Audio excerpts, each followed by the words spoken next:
मी खराडीमध्ये गेल्या 30 वर्षापासून राहतो आणि आपले जे संतोष दादा भरणे आहेत ते आमचे तसे जुने मित्र आहेत आणि पहिल्यापासून ते चांगले नेते आहेत. गोरगरिबांना ते मदत करतात, चांगली कामं करतात. लोकांच्या काही आडे अडचणीला ते कधी रात्री अपरात्री उपयोगी पडतात. त्यांनी असं म्हणजे बऱ्याच जणांना मदत केली. तर माझा अनुभव सांगतो.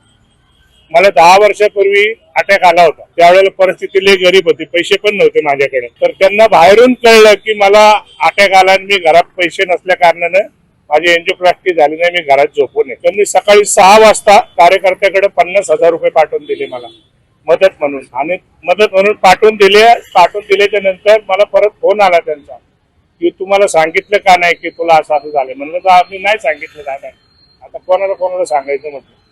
तर त्यावेळेला दादांनी मला 50,000 रुपये पाठवले. जाऊन म्हणजे नोबलला ऍडमिट हो आणि तुला काय लागले पैसे तर आम्ही अजून देतो. तर त्यावेळेला मी ऍडमिट झालो. त्यांनी माझी एंजिओप्लास्टी झाली. 10 वर्षापूर्वी माझा दादांमुळे जीव वाचला. असे दादा कळकळीचे नेते. आणि दादांनी मलाच नाही अनेक जणांना, आमच्या आता रिक्षा स्टँडच्या बी काही समस्या असल्या, कुणाचं काय अडचण असली, दादा नेहमीच उपयोगी पडतात.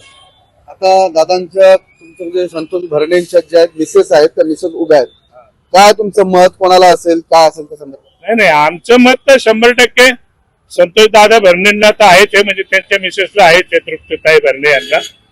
पण आमचं मत हे अख्ख्या पॅनेलला असणार आहे. म्हणजेच कमळाला. हा, कमळ अख्खे हे या विभागातले 4ही कमळ हे प्रचंड बहुमताने निवडून येतील असा आमचा ठाम विश्वास आहे.